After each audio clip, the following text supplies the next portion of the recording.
Vibrational Medicine is a podcast to bring awareness to the various natural wellness practices and treatments available. I am your host, Ash Neumeister, and these conversations are born out of my curiosity to learn more about the technologies available to us to stay in our optimal, vital, healthy, and natural state for our entire life, regardless of aging and all of the challenges of living in our modern day world. We will discuss topics covering how to stay healthy in mind, body, and spirit. Let's take a moment for one deep breath and then enjoy the conversation.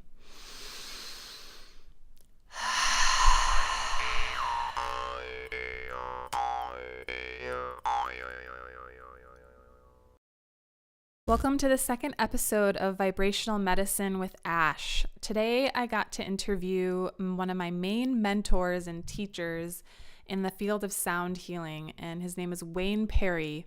He's really an OG of sound healing. He's been doing it since '92 and has opened the Sound Therapy Center of Los Angeles, and really has a intimate knowledge of the power of using your own voice as a sound healing instrument. He's healed himself of many different ailments, which we talk about in the podcast. And he shares a lot about how we can use our own voice to really support us in our optimal health and wellness. And we talk about things like how sound can really help us move emotions, and it can be this cleansing and purifying process, and how sometimes it might be easier for women than men and why that is, and also how to start using your own voice for self-healing. Where do you even start in this field, and what it means when we say that we all have our own unique signature frequency and our own unique sound.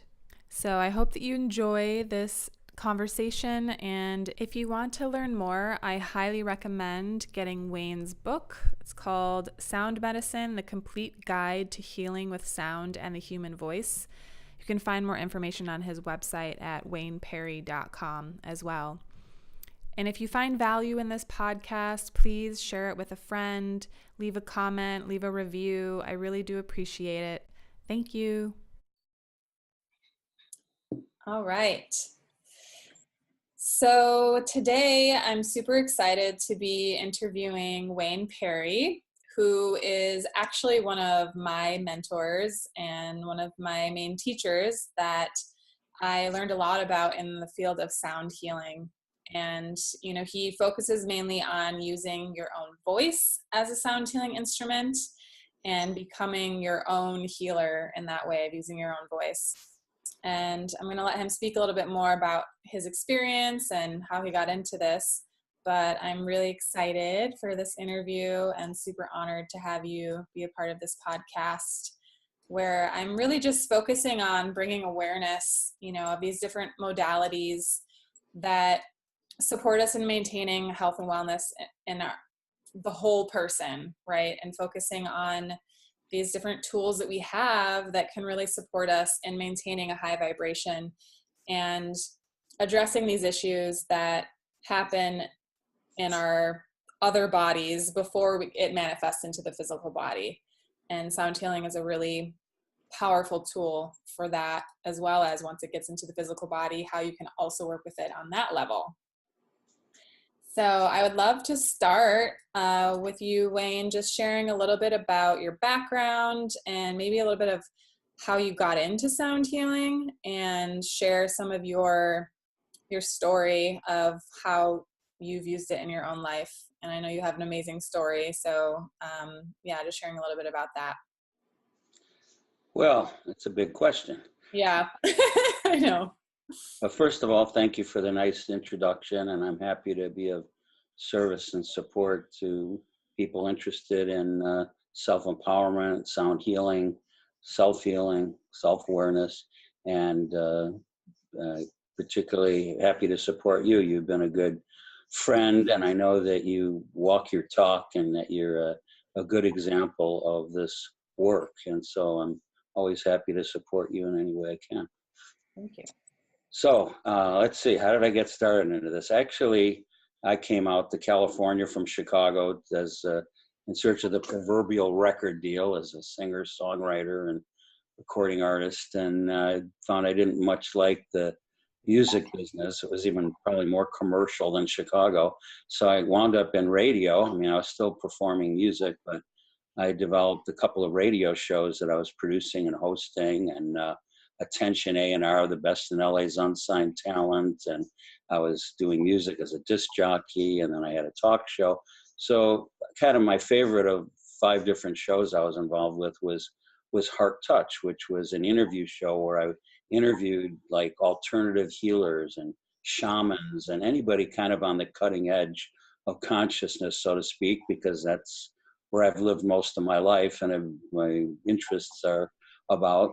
And it was like a kid in a candy store. I would pre-screen my guests in my living room before I had them on the air, and I had people channeling Sananda in my living room couch, and didgeridoo players from Australia and shamans. It was it was fun. But something changed when I met the founder of Bioacoustics. And bioacoustics, by the way, is the study of the frequencies that emanate from living organisms. And she was doing a workshop here and wound up the second or third time she was a guest on my show, inviting me to this first training workshop at the old Pacifica Hotel in Culver City. And I was so fascinated. I'd seen videos. I was initially very skeptical about sound healing, being able to heal people with cancer and environmental illnesses and serious disease. And I was, I guess you could say, a lot more cynical then, being kind of a radio journalist and whatnot. And but then when I looked at videos and I contacted some of these people and ran across some amazing stories and healings, I said, this is too interesting to pass up. So I got my butt up early in the morning and got to this training. She had invited me to this training. I was one of like 17 people in this class. And it was so much to wrap my mind around the frequencies of the periodic table and just a lot of scientific information. I just couldn't, grok it all in one intensive week-long workshop. So I actually went to Phoenix the following month to do the training again, because I just thought it felt so important. And then after that, I really had a handle on it, and it kind of changed my life. I wound up canceling 4 of the shows I was producing on KCLA on the radio show. I just kept Heart Touch, the talk show, and I broke up my band that was performing, and I really put my time and energy into learning and doing sound healing. And I did it for free for the first 5 or 6 months. I printed up some business cards and flyers and whatnot, and just learn as you go and practice by learning the diagnostic analysis and the therapeutic stuff. And I just loved it. When I saw people getting benefits from it, I got even more excited. And because I had my own concerns. I had, at the time, chronic kidney stones that I had suffered with back when I lived in Chicago for 6 or 7 years. Every year, like clockwork, I go through this pain because I refused to have surgery. And I learned, some alternative ways of using vitamin B6 and magnesium to soften and shrink the stones so I could pass them. And this is what I was doing every year in the fall, like clockwork. But it was very painful, going 7, 8, and 9 weeks to passing a kidney stone. And so I got into the sound. Next time I had my attack, a few months after I did the training, I got a kidney stone attack. I'm in pain. I said, okay, great. I go to my sound machine. I'm dialing in my frequencies from my diagnostic analysis and doing everything. And I'm getting no benefit at all from the pain. And so I didn't know what to do. I just eventually gave up, frustrated, thinking about Socrates, whoever said, physician, heal thyself. I felt like a failure, even though I'm not a physician. But anyway, I got on my bed and started meditating and doing some yogic breathing. That's all I knew to do to help relieve the pain. And as I'm sitting there meditating, I start hearing this weird sound, like it's coming from behind me, but I'm leaning against the wall and there's nothing behind the wall. And then I realized the sound's coming from me, from my voice. And it was unlike anything I'd ever done as a singer. And I said, what the heck is going on? And it sounded like it was behind me. So I just kind of went with it and listening to myself making these weird tones. which I subsequently later learned was harmonics. I didn't know what I was doing. I'd never read a book on toning or anything like that. I was just studying kind of the scientific and new physics approach to sound medicine, as it were. But anyway, I just kept going with the sound, and then for maybe 20 minutes, then it'd stop, and I'd continue meditating, and then my voice would start going again, almost like it was playing my body like an instrument or something. It was very unusual. And then after about an hour, I had to get up to use the bathroom, and I get up and I'm standing there, you know, taking a leak. And as I'm going, I feel this twinge of, you know, minor pain, not anything major. And I realized I passed the stone into the toilet, but I wasn't sure. I couldn't believe it. I actually fished it out of the toilet. Oh, gosh.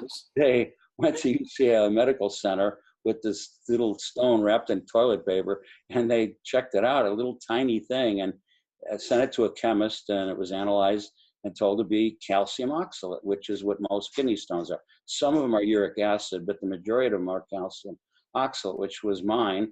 And then they did an x-ray and they said, no, there's no stone in your kidney. You did pass your stone. So that inspired me, you know, to, you know, use sound, but the machine didn't seem to help me. It would seem to be my voice. So I started experimenting, initially with a couple clients that trusted me. And instead of coming for their treatment with the sound machine, I asked them if they'd like to try something new and kind of weird. And they said, sure, you know, they trusted me.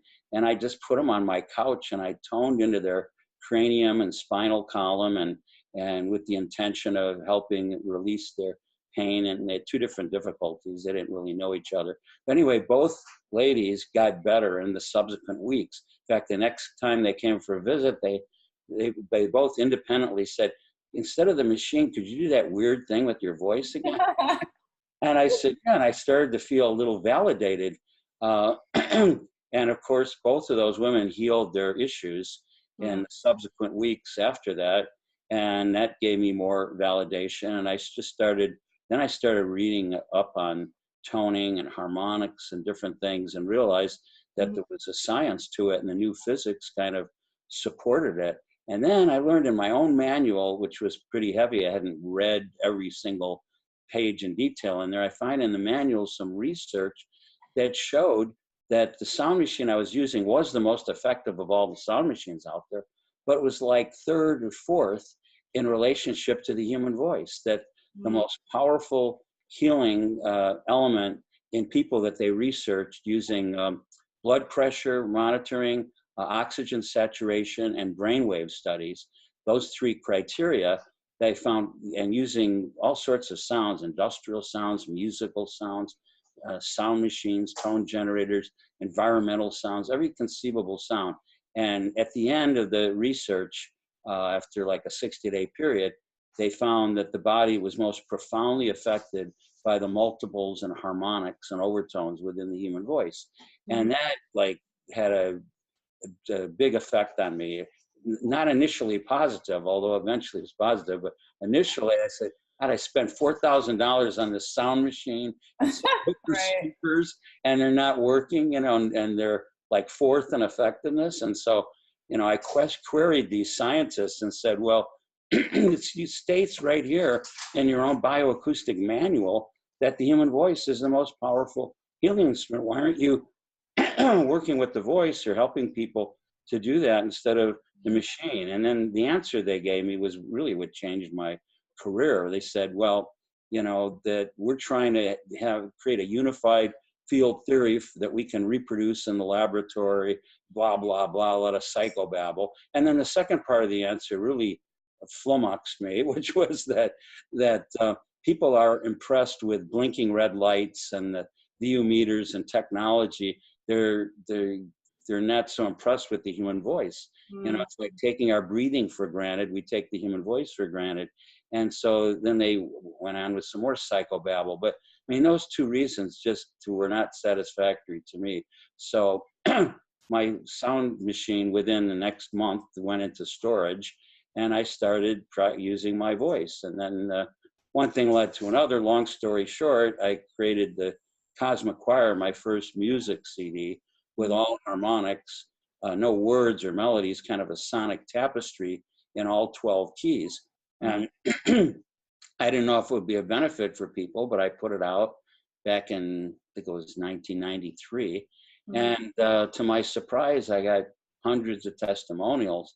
The one I remember most was this woman who was a professor at a college, PhD, and she had gangrene and was going in for surgery to remove her leg from below the knee down.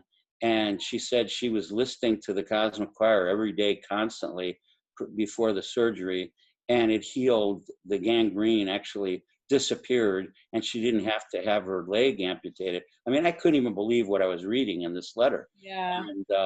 And that was the first one, really the only strong, unusual testimonial, but I got enough to keep me going and kind of fan the flames. And that's kind of how it all started. I've got tons of stories in between there, then and now, but whatever.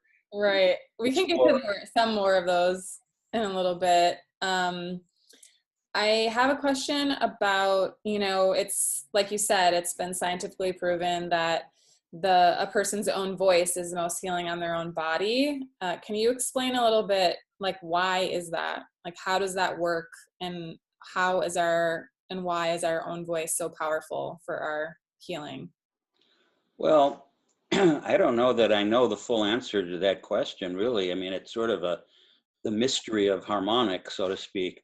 But the way I view it is like we're eliminating the middleman. You can use a sound machine, you can use crystal bowls, bells, tuning forks. There's all sorts of stuff out there. I've got 4 or 5 didgeridoos. I've got bells, bowls, tingshaws. I mean, all sorts of stuff that I use, but they're kind of like icing on the cake. My main focus, it makes me perhaps different from a lot of people who work with sound, is exclusively with the vocal harmonics, because I believe, well, first of all, the research showed that they're number one. And number two, by the way, that was also ahead of the effect of the sound machines. Number two were acoustic musical instruments when they could be tuned to somebody's signature frequency. So it shows that when you have the combination of vocal harmonics, which moves the most energy most powerfully, combined with a person's signature frequency with a simple diagnostic analysis, which reveals which frequencies are strong and which ones are weak in a person's brain. Can you explain a little bit more into that? Like, what exactly is a diagnostic analysis? Sure, it's like a brain and voice analysis, because each person has their own unique signature frequency. No two people are alike. And that's the key. And when I look back, I've been doing this for 26 years now. And, I'm passionate about it. I feel very blessed and privileged to be able to do this work. And, I've recorded number of recordings. And of course, my book, Sound Medicine, kind of lays it out with 48 different exercises to empower people, because I was reading on it and trying to find exercises. And, there were some decent books on the subject, but nobody really taught you what to do. So I spent 10 years, 4 or 5 years researching and 5 or 6 years writing, actually with voice recognition software on my computer, Sound Medicine with 48 exercises, so it could empower people to actually do the methodology and empower themselves and heal themselves. So I want to state that first. But getting back to your question about how, or the analysis, the diagnostic part of it, the brain is the home office in the body, and everything significant, your thoughts, memories, everything, even your subconscious, is within the brain. So how do we access the brain? Well, it's natural to access it. Access it. The voice reflects. I'm getting this echo. I don't know what happened. You sound okay.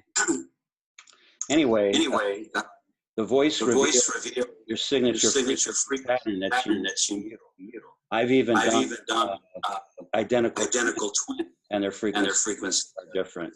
Family, friends, and you learn doing this work, and that partners, wife, people that have been in a loving relationship together for a lot of years, and generally have frequency patterns.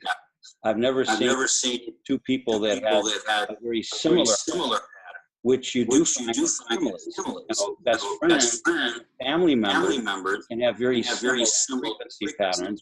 They might have similar environment, similar genetics. You know what? The voice or the audio is sounding kind of funny. I know it's really distracting myself. A second or two. It's very distracting. So I was saying, everybody has a unique signature frequency pattern that's unique to them, and it's in your brainwave pattern. It's in your brain because the brain is the home office that runs the body. So if it's in your brain, it's also in your voice. And if it's not in your brain, then it doesn't show up in your voice. So a diagnostic brain and voice analysis is very accurate and very useful. That's like the foundation of this work. And the first thing I do with a client or student is the analysis, because then I can have like a blueprint and baseline for their frequency, where they're strong, where they're weak, and where they have an excess of frequency. Because health imbalances, physical or emotional or whatever, come from either too little frequency or too much, an excess of frequency.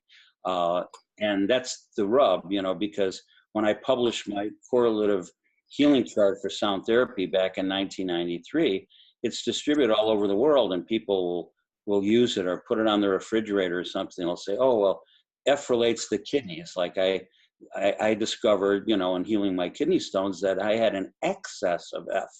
So if somebody was using my chart, you know, and saying, looking at somebody that has kidney weakness or kidney disease, kidney stones, and they say, oh, Wayne Perry says the kidneys relate to the frequency of and the musical note of F. So let's use F to try to heal this person or treat this person. They're making a big error. They're just kind of winging it, because without an analysis, you don't know if the problem, that kidney weakness or kidney disease, is from a weakness in F or an excess of F.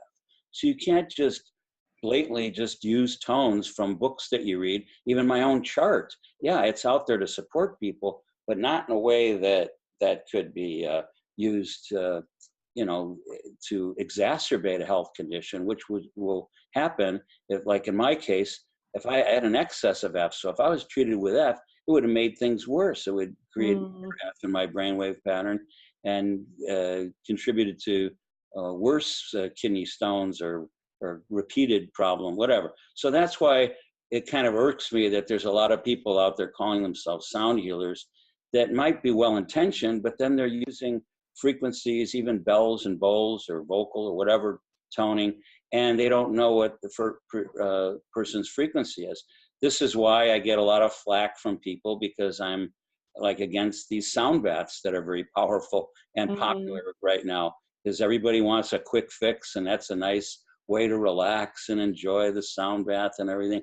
And they don't realize about every week or two, I get at least one person that get their frequencies all messed up from it going to a sound bath.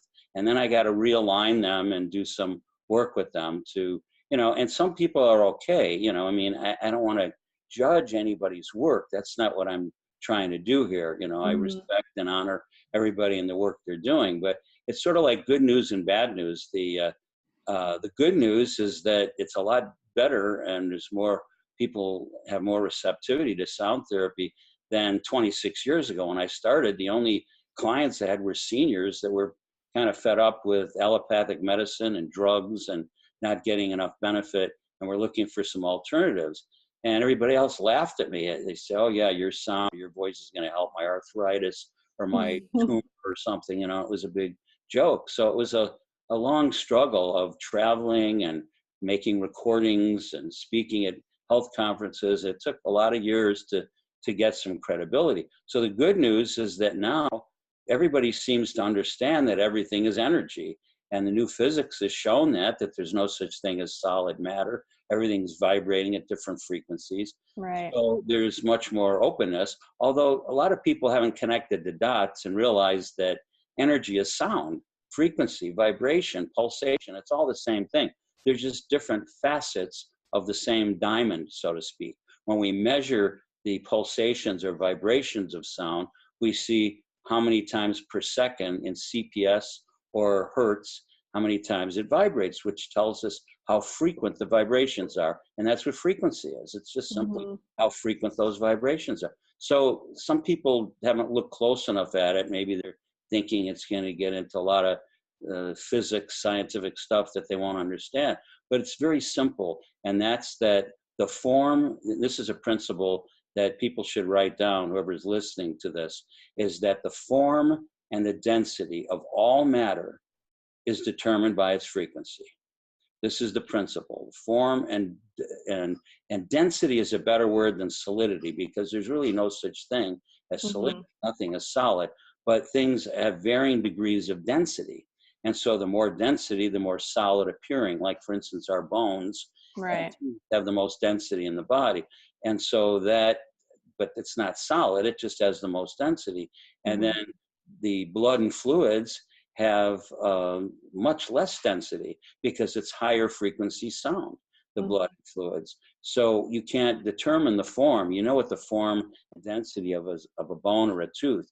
But when you look at the fluids in the body and say, well, what's the shape of your blood? I mean, you can't answer it. The shape is determined by your skin and your skeletal structure, because now we've entered the frequency realm of the amorphous. And so the amorphous means that the form and form is shaped by the container it's in. If you have a pitcher of water and you dump some water on your kitchen floor, you can't predict the exact form it's going to make, a puddle, two puddles, a string of droplets. So because it's in the amorphous. And so we have to look at our bodies in the same way. We're a mixture of lower and higher frequency sound. And so the amorphous is a higher frequency than the physical, but then the emotional is a higher frequency than the physical, because it's connected to the astral. And then we get into the metaphysical that moves into the mental and the causal, and then ultimately the spiritual. But only the spiritual, which exists within every living human being, is an infinite frequency. That's the drop of the ocean that's within our body, the soul frequency. All these other bodies and physical, emotional, causal, mental, these are all finite.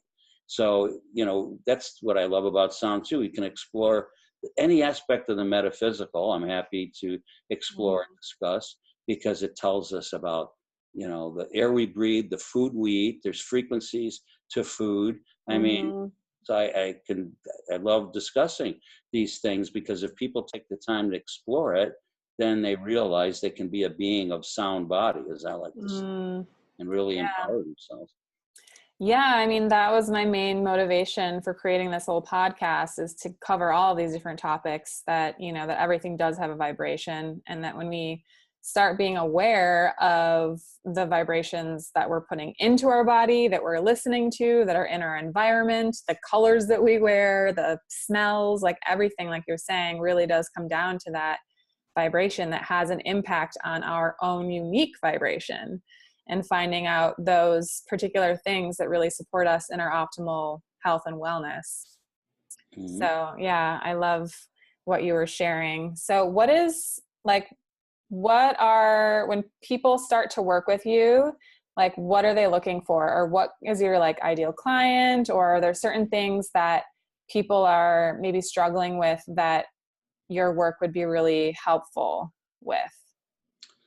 Well, just about anything. I mean, I get people that have some catastrophic illnesses, that they're working on different things. I have a couple of cancer patients that I'm working with. I just had some success with a lady that got remission from breast cancer. I'm working with some other cancer patients. I mean, you never know. There's no guarantees, because I've healed so many things myself. I mean, I healed my kidneys after being on dialysis for a year back in 2011. They told me I'd be on dialysis the rest of my life. And I healed it, to their amazement, you know, within 1 year, once I got them to take me off the machine for a week.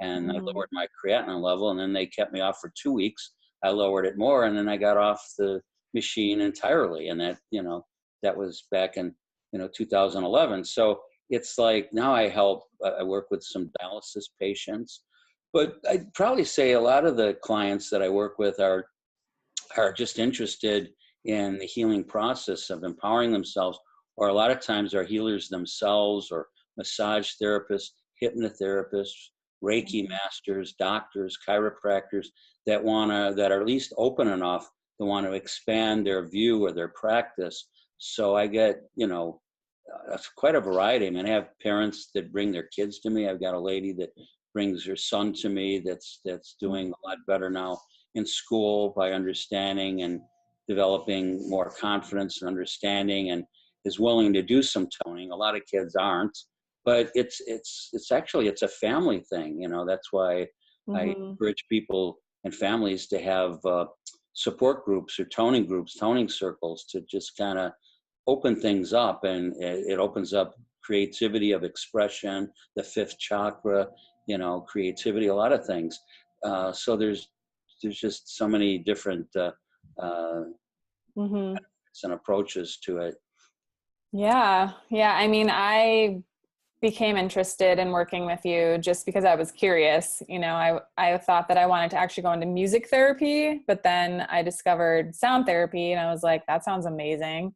And so, and reaching out to you and working with you, just really actually using it more for like meditation practices and expanding my consciousness, and also opening up my expression and my even confidence in speaking, like you were saying, really opening up that fifth chakra. And I now have my own practice where often I'll include in my meditation just checking in with how I'm feeling, which first of all is a big thing that most people don't ever do. It's just like taking that moment to check in and be like, so how's things really going? How am I really feeling? Taking that time to slow down. And then I'll just start making sounds, and just whatever comes through, and just allow that to be a practice. And I remember in the beginning, before I really knew what overtoning was, which overtoning is just making two sounds at the same time, whereas toning is like one solid sound, which most people are very aware of, like doing oming in yoga class or something like that. But the overtoning is when you can start to learn how to make two sounds at once, and that can sound kind of weird at first. And 3 sounds and 4 sounds. Right. Yeah. And I remember when I first started, I had a little bit of that like judgment, right? That you were talking about, that you did too. Like, this is weird. Like, is this really doing anything? And over time, well, fortunately, I also had friends that were interested too. Well, one friend in particular, and we would sit and do toning sessions together. And, I feel like there's like a certain amount of time, like maybe like 5 minutes, when you've been toning for that amount of time, something shifts and you can really feel your consciousness expanding, and you open up that channel and more sounds come through because you're not stopping them anymore. You're letting go of that judgment. It becomes more of like a flow of energy. And that's when you can also tap into the emotional part of it, right? So like, I caught myself like really feeling emotion coming through me with the sounds. Like some of the lower sounds in pitch would trigger like anger or even grief or sadness. And then if I would make like higher sounds or higher pitched and be more like playful with it, it would make me like laugh and be really happy. And so I really have incorporated this practice into my life as kind of like a cleansing and like a maintenance program, of just like moving the energy through my body, because there's so many of these emotions and things that we store within us that we don't even realize. Who knows how long they've been there. And that's what can, lead to other issues of these diseases, and that a lot of people are struggling with. And so I think if we all take time to just check in, whether that's through breathing or sound or whatever it is, but just allowing with intention that energy to really keep flowing through us, it's really powerful. And especially any tools that you have that are triggering that emotional piece, like with sound, where you can really use the frequency and vibration to move that energy, that emotion. And even in sound baths, I've had experiences, and I know a lot of other people that have felt different things from being exposed to certain frequencies of sound baths, and whether that's joy or anger or all these different things. But I think that it's important for people to know that sound is that powerful, and that there are specific frequencies that can trigger emotion and keep that energy flowing, and to not be afraid of that, and to really welcome it as a powerful practice to explore. And especially for women, I think, because a lot of women are not comfortable sharing their voices, and maybe come from a household or a culture where they were told that their voices don't matter. And so I know a few of my clients have brought that up, where they will start feeling a lot more confident just in speaking up in their lives after doing these toning practices or singing practices, of really gaining that confidence, just because it on an energetic level, it is opening up your throat chakra. And so that's another really powerful thing that I've discovered in this work as well.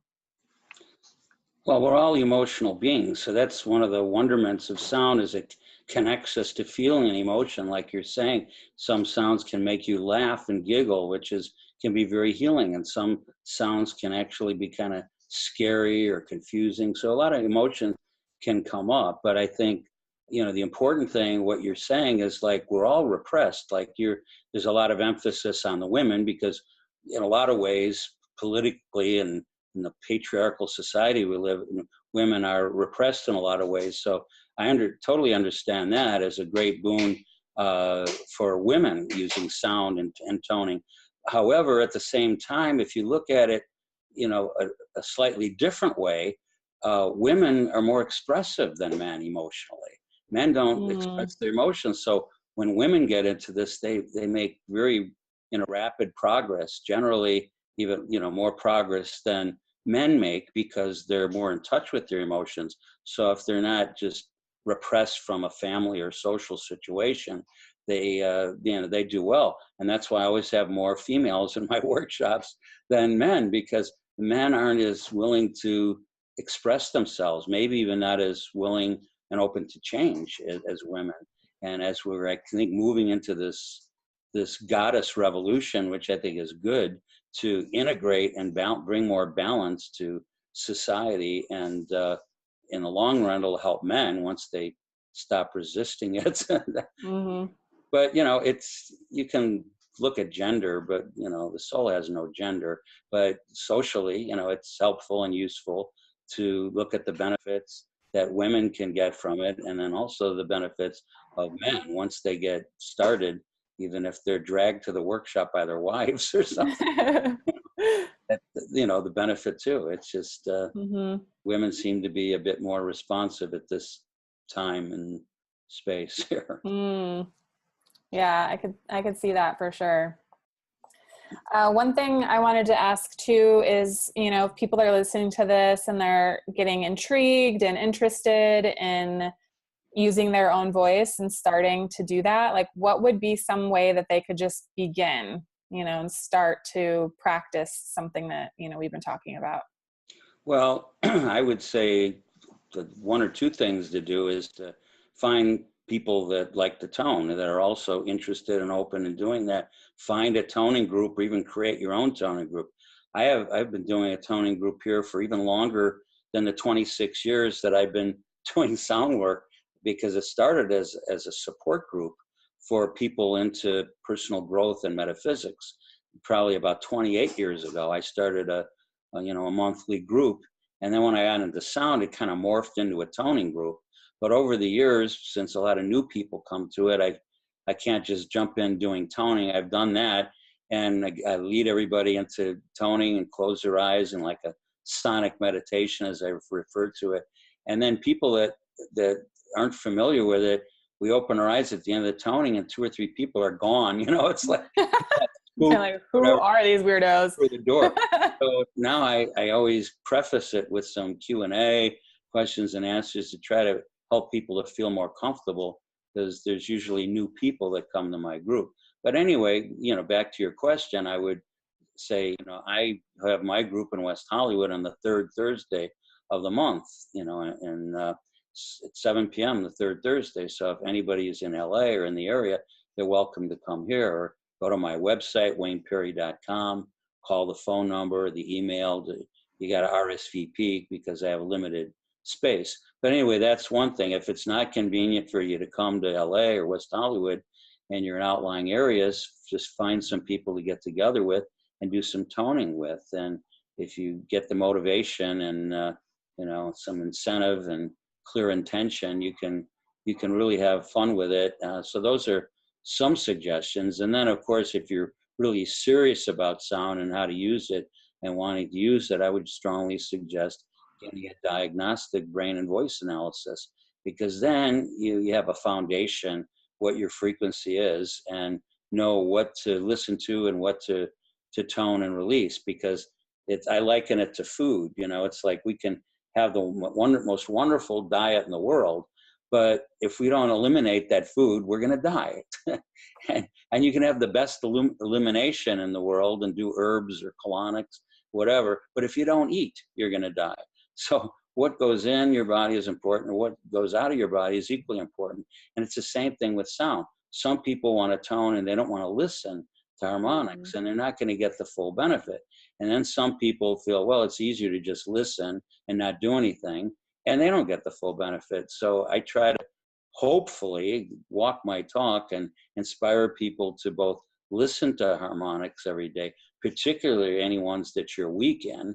So you're really growing the harmonics. It's a very tantric experience of lifting the energy up, raising your energy and your frequency, and then toning as often as you can. I mean, if you can do it every day, great. If you're busy and you can only do it, twice a week, whatever. I don't try to, force people into doing too much work and then they throw the baby out with the bathwater and they don't do anything. So I try to create some guidelines, and a lot of it's outlined in my book, Sound Medicine. A lot of exercises that you can do at your convenience, and you should notice the results fairly quickly, I think most people.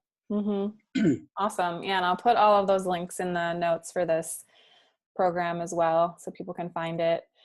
And one other thing that I usually bring up too is, some people are really uncomfortable making sounds at first. And so I've found that like humming, just starting with humming has been really helpful. And closing your eyes, bringing your awareness into your body and feeling that vibration in your body that you're creating with your humming, and playing with the pitch, right? Moving it higher or lower, and seeing if you can actually feel within your body that vibration moving within your body, and starting to realize, that you're that powerful, that you can really move sound around your body. And it's important to be in touch with your sound and in touch with your body. That's Mm-hmm. why I classify the sound with the 3 R's. Right. The first R is relaxing sound, which is to calm and soothe the body. But there's a lot of people out there. You get new age musicians trying to market their music and calling it sound healing, when it's not sound healing. It's relaxing music and a relaxing sound. It doesn't even have to be music. You could listen to ocean waves or birds chirping or any number of sounds. Some people, it's subjective. Some people like white noise machines that helps them sleep or meditate, where another person, it might keep them up all night. So it's very subjective. So I recommend people go with what they find relaxing. And again, it's like food, what goes in and what goes out. So when it's listening, just what relaxes you. Is it classical music, or is it jazz music, or is it ocean waves, or whatever it is?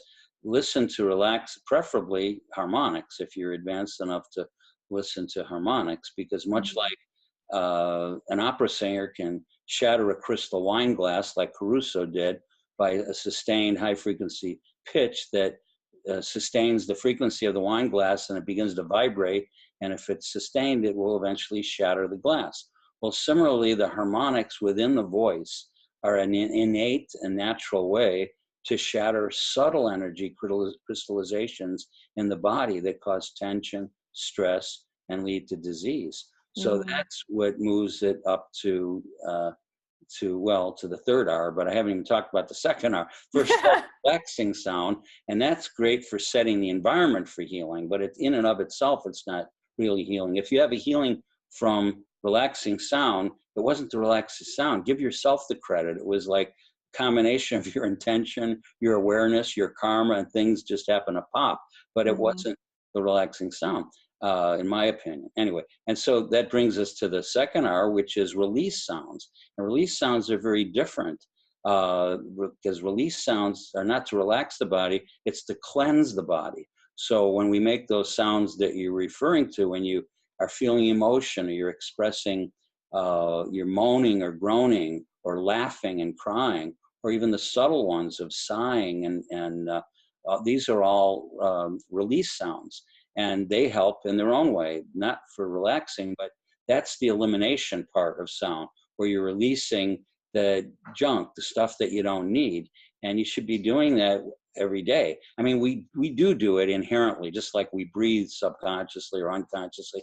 We do this when our voice is raised, when we get excited and our voices range, our emotions come into our voice. I mean, we're automatically doing it, whether we're aware of it or whether we call it toning or not. It is toning in my definition of toning.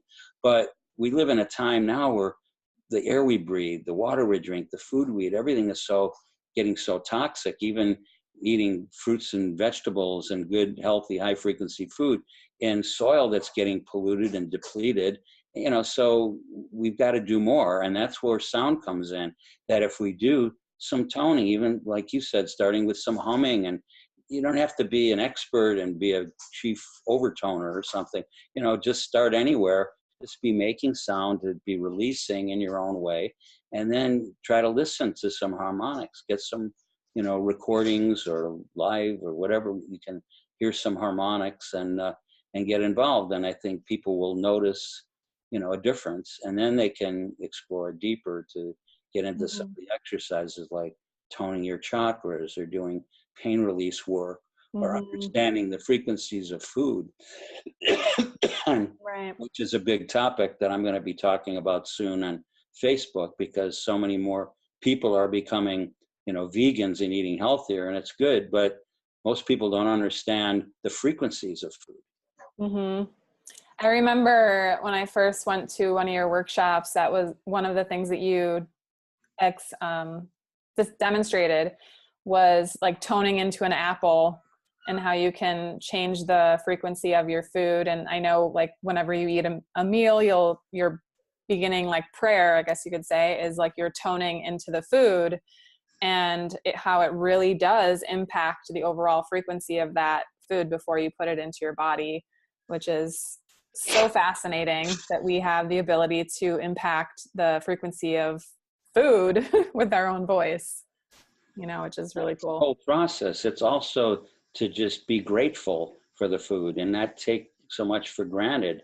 Like we take our breath and our life and so many things for granted. Since being in a coma for 30 days and sound therapy, along with God's grace, saving my life, I mean, I live in deep gratitude every day. I thank the Lord from morning till night for just to be alive, and to be able to use my voice, and to be able to be of service to people, and even toning your food. You're expressing appreciation, you're blessing it, you're lifting the frequency. There's a lot of subtle things involved. It's just kind of I guess you could call it kind of a lifestyle. Yeah. Beautiful. Yeah. I feel like we could talk forever, but I think that's a lot of information to start out with for people to digest, and they, can find you online if they're wanting to learn more. And again, like, your book is an amazing resource for anyone to start on their own path of just trying these different exercises that you've outlined very clearly in the book. And I just wanted to thank you so much for taking your time. And also thank you for being a pioneer, in this field, and really dedicating your life to this. And, even when it wasn't a common thing, like, everyone's talking about sound healing now. It's kind of blown up in the last couple of years, but not in the way that you talk about it, which is, I think, amazing in that it's empowering people, right, to use their own voice. And with that, we can really learn how to be our own medicine, use our own voice, and it's not necessarily the passive way of just laying down and listening to a sound bath, you know, which is great. Like you're saying, can be very relaxing. But this added piece of really actually healing yourself of some serious ailments like you have, you know, it's totally possible. And yeah, so thank you for doing your own research and getting all of this out into the world so that other people can benefit from it as well. Well, you're most welcome, and thank you for sharing this and making your effort to put this out there. I wish you a lot of success with it. And if Yeah. people please give them my website, it's just very simple, wayneperry.com.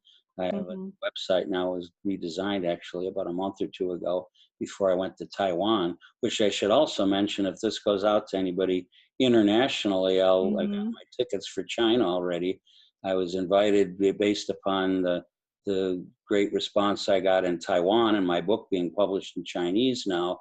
I've been invited to Shanghai and Hong Kong, and I got my tickets. I'm leaving on Labor Day for Mm-hmm. Shanghai and do a workshop and spend a week there, and then going to Hong Kong. So if anybody's in the neighborhood, just they actually my contact. I have a kind of a manager out there handling my work in the Far East, and her Nice. email is on my website, so you can contact her. She's a lovely lady named Amita, and she handles my schedule over there, private sessions and workshops and everything. So I want to That's mention great. that to you as well as your audience, so that Mm-hmm. people know about it. But Beautiful. And also, people should know that you can do a voice diagnostic analysis remotely. So people can call you from anywhere and you can do an analysis for them. So if anyone's interested in figuring out which frequencies you have in excess and which ones you don't have enough of, so that you can really come up with your like prescription of what sounds you should be listening to and making and which releasing sounds you should be doing to really balance out your frequencies, would be of benefit to anyone. So you can also reach out to Wayne if you're interested in doing something like that. yeah, it's a good point. The first half of my career, I didn't do this by phone. It was all live, but now the improvement of the technology, I have a good phone that reproduces the voice and the sound and the harmonics and everything. So I have people that call me from England and South Africa and stuff, and I tell them it's going to be an expensive phone call, but Awesome. not as expensive as coming to Los Angeles, and plus nowadays you can do this stuff like we're doing on Yeah. video and Zoom Mm-hmm. and Messenger and all this other stuff. So it's getting easier. Yeah. Awesome. All right. Well, let's end it there. And thank you again so much. And if anyone else is interested in learning more, just check out the links that I will provide with this podcast. And have an awesome night. Thank you so much, Wayne. You're welcome. Anytime you need me, I'm here for you. All right. Thank you. Bye. Bye-bye.